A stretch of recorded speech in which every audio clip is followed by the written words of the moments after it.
Good afternoon, everybody, and welcome back to the channel. So we've moved Little Dick over to the side because we pulled off his boom cylinder and his bucket cylinder, and we realized we couldn't get the nuts off the ends of the rams. So we sent them over to our friend at Hose Connections in Hammond, and they are going to rebuild them cylinders for us and get them back. So as soon as we get them cylinders back, we got everything. We can put Little Dick completely back together and get him out of the shop. But we brought in another project that I bought last week from my buddy Drew Swanson at Castonia Tractor. I bought a 765 Wilmar sprayer.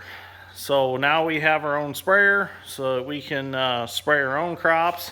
We got a lot of wet ground, a lot of soft ground. The beautiful thing about these 765s and the 745 Wilmars is they're lightweight. So this sprayer can go through some pretty soft ground with no problems. The cool thing about it is it's articulated, so if you do start to get stuck, you can kind of wiggle yourself out like you would with an articulated tractor or an articulated dump truck. So that gives it a really good benefit.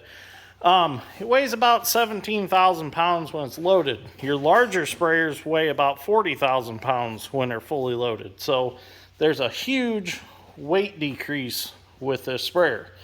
So it does have its share of problems. It is used equipment, and we're gonna work on it here throughout the video and fix some things on it that need to be fixed.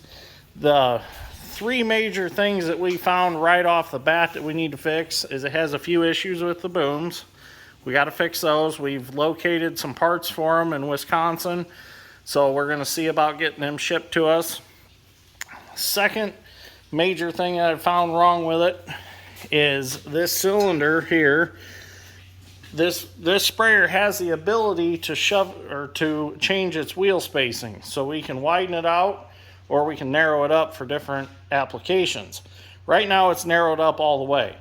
So when you want it wider for wider row spacings, you hold a button in the cab, you drive forward and back up, and these cylinders will actually shove the whole wheel assembly out, and then you put a pin in here to hold the wheel spacing. Well, this cylinder here is leaking really bad out the end gland of it. So that's something we're gonna fix. And then it has air ride. It's got two airbags on each set of wheels. It's got one up here on the axle and then one down here. And this whole arm rocks on that airbag. And there's an air system that supplies air. You've got your two tanks here, and then you have an electric air compressor up under the step here.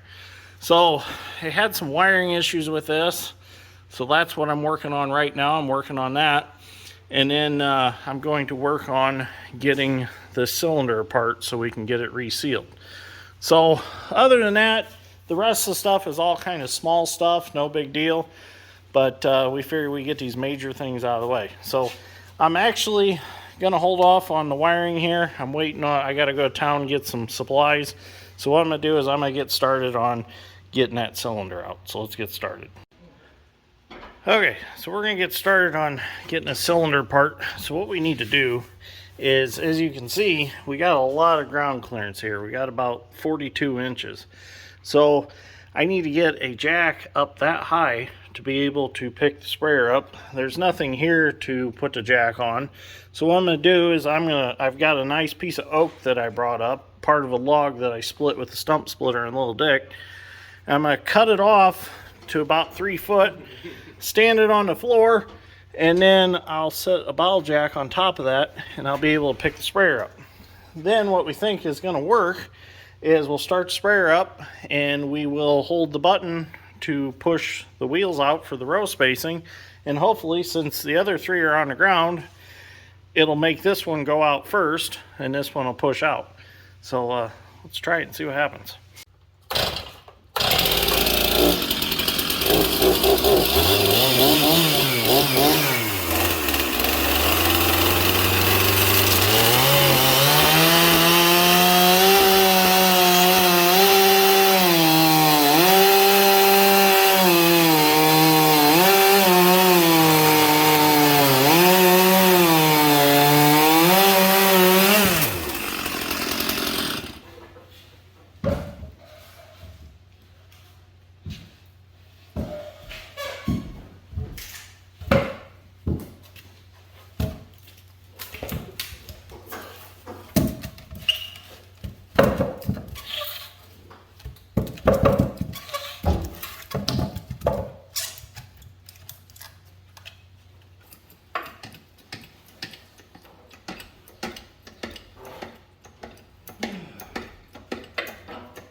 Okay, so I've got it jacked up enough that this wheel should slide on the concrete and slide out.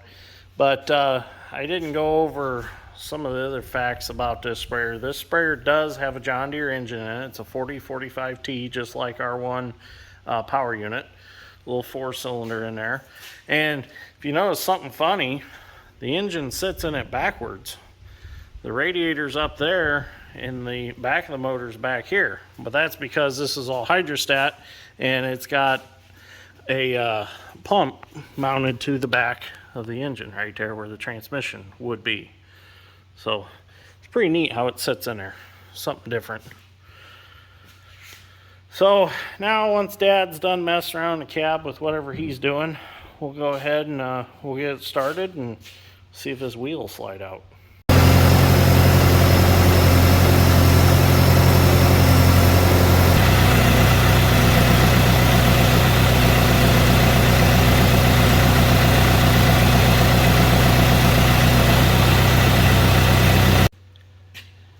Well, my idea worked to get it to slide out, and I didn't really need it to pick it completely up, just take some pressure off so that this one would come out, and it worked well to do that.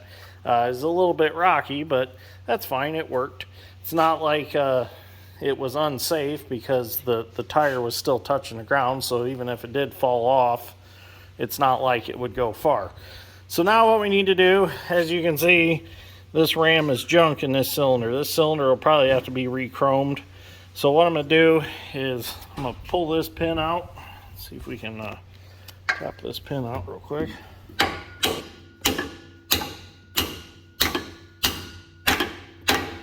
little bit rusty. I'm going to have to get a punch and tap it the rest of the way. But we'll get that pin out. We'll suck this cylinder back in. And then we'll take this end gland out and we'll pull the end gland, piston, and all out. And we'll send it to Hose Connections and have them fix it. So we got the pin out, we got the cylinder freed up. So now I'm going to take a spanner wrench. I had to kind of do a little custom work to my spanner wrench because I didn't have the tools to go small enough for it. So I just took some punches that I found in a drawer that fit perfectly. And I put them in the spanner wrench. So let's see if we can get this broke loose. Oop. Oh, look at there.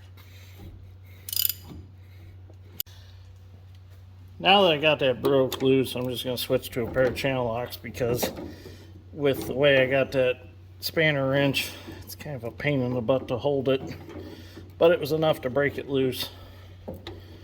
So channel locks will do the job. I'm going to order another one of them, the right size with the right ends in it, I should say. So I'll have that by the time it is to put it back together.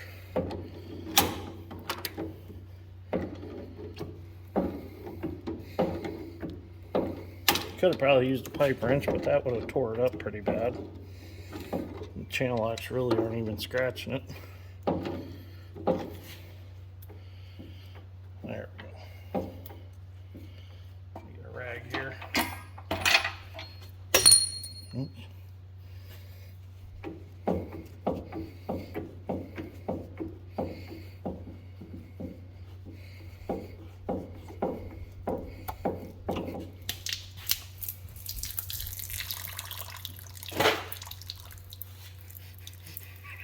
That wasn't very well thought out, was it? Totally forgot to get a drain pan under there. Good thing we got plenty of floor dryer on the floor already. Whoops. Okay, so I'm not sure if this is the way you're supposed to do it, but this is the way we done it. We ended up having to slide the axle out way farther than what it'll actually push itself out. So the reason we done that was so that we could get this far enough out to get the piston out of the tube. The only other way of getting this cylinder apart is to try to get the pins in the center out, and those don't look fun to get out. So that's why we took this route. So we actually had to take the Porter Power, we pushed that far enough out, and then we were able to get our cylinder pulled out enough that we could get this piston out just like that. Oh, this is a messy project, let me tell you. So there it is. It's out. The seals on the end of the piston weren't bad. It's the seals right here from this ram being exposed to the elements because this sprayer was kept really wide. So, okay, that's a part. We can get this to hose connections and they can get it fixed up for us. Time to move on to something else. So, while we had the sprayer jacked up, we realized that this wheel moves a little bit and we thought we better investigate it. Well, it turns out the way the suspension works, it's basically just like a spindle on a wagon, and then it's just got basically wheel bearings in here. This is actually the hub, and the spindle, yeah, the spindle would be out here, is welded in the arm so that this whole thing can move on the airbag. So Dad Strength cleaned it all up. We're going to pop the cap off, and we're going to go ahead and inspect the roller bearings in there. They're tapered roller bearings. And if everything looks good, we're going to tighten them up and put the cap back on, and it should solve our issue. Okay, so that's how you tighten them. Just grab a hold of them and turn them. I think like, 3's too much. Well, go to your next hole to get your cotter pin back in. Too much? Let's back it off a little bit. We'll stick a bar in it, make sure that they're tight.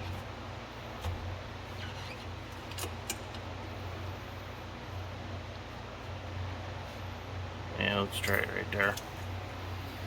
So they're real simple to do. Just got to get the shroud off to get to them is the only problem, and then get the cap popped off and the cotter pin out. So another problem this sprayer had was the foam markers were all disconnected, and the hoses are cut off the booms. And so I thought, let's try them. So we dumped some Dawn dish soap and water in, and nothing would happen. So I decided that I want to hook all that back up so we have foam markers to mark each pass. So I decided let's tear it apart and see what's going on.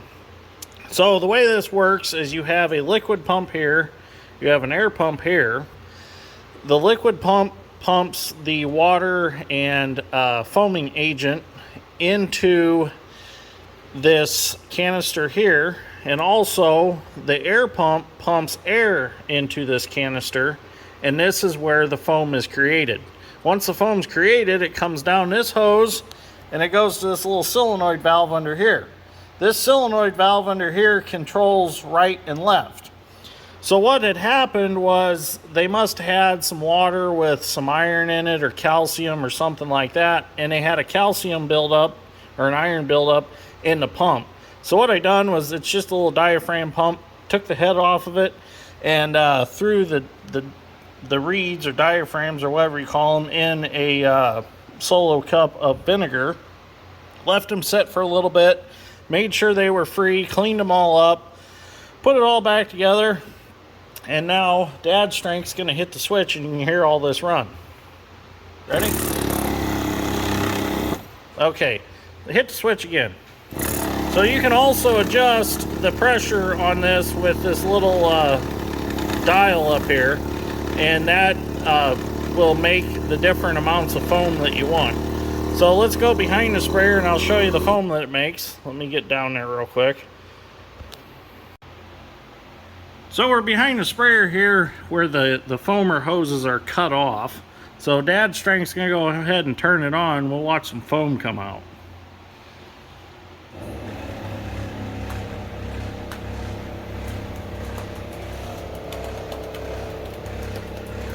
That's just Dawn dish soap and water. That's not the actual foaming agent. You can actually get different colors. You can get like blue and hot pink. So this will actually mark out your last pass so you know where you're going. So we just got to get the lines run, and there's boots that go on the ends of the booms that actually make big globs of it so you can see it throughout the field. So we got to order all those because those are missing. So see what else we can find to fix. Well, after we ran the foamer for a while, we decided that we were going to switch right to left. And this valve right here switches it right to left. Well, it wasn't switching the way it was supposed to. So we took this valve all apart, we cleaned it up because it was sticking. It's just an electric banjo solenoid valve. So Dad's Strength will demonstrate how it goes right and left. So why don't you go right?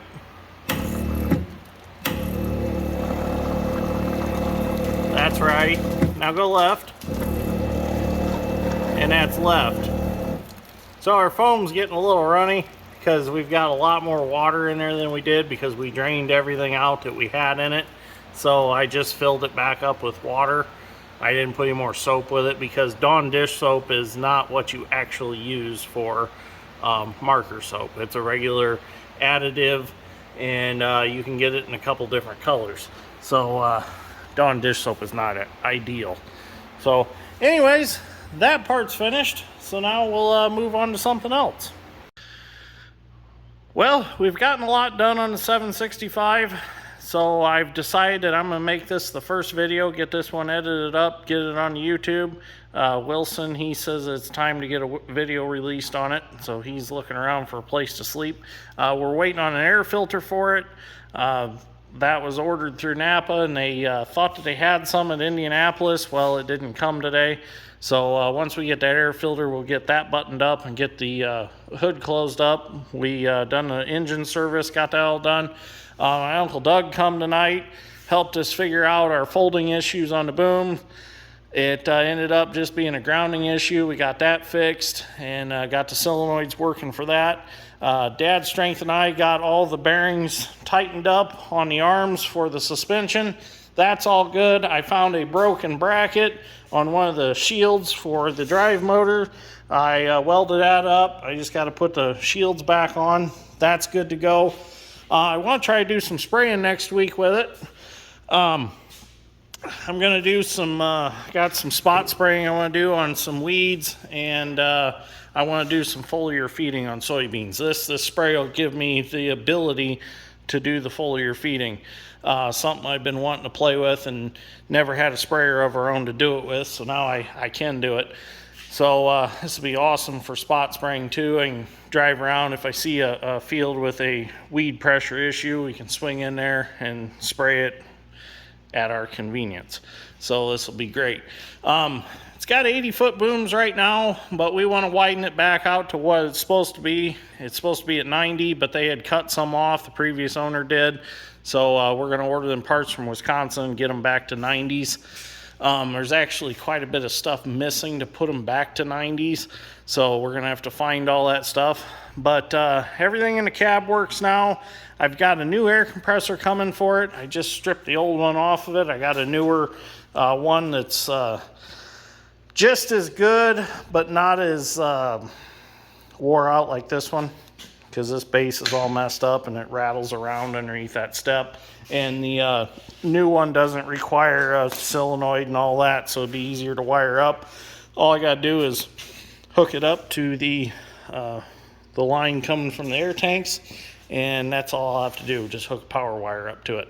We're gonna order a cylinder from Allstate's Ag Parts. They've got like 3 or 4 765s on their lot, so we're gonna order a good takeoff one from them. I said we were going to send it off to Hose Connections and have it redone, but I didn't realize that they had so many 765s. We're going to get the pins also that go in these axles. And we're going to get a battery box cover because we don't have a battery box cover. So just a lot of little things that were let go over the years, and now we're going to get them fixed. Got to get a little short stack for the muffler there, but I got to be careful because when it articulates, the muffler actually comes out underneath the boom, so I can't go very tall with that. But I am going to move up. You can see that bar right there. You see the rusty spot? That bar is actually supposed to be up there, so the booms are higher when they're in the transport position folded up. So that will get the tips of the booms higher over the muffler.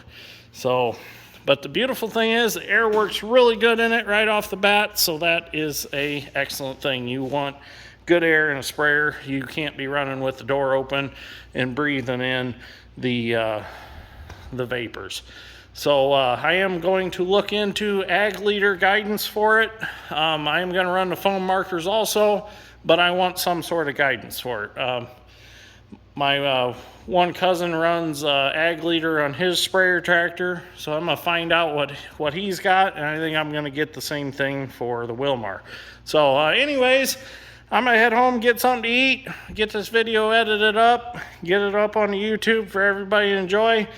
We have a combine coming, so see if you can guess in the comments what combine we have purchased. So see if you can guess what it is. And it's not a gleaner. It's definitely not a gleaner. So see if you can figure out what it is. So another thing that Drew Swanson at Castonia Tractor in DeMont, or he's in a Valpo store, he sold us. So see if you can guess what it is. So anyways, thank you for watching. I greatly appreciate it, and I'll see you all in the next one.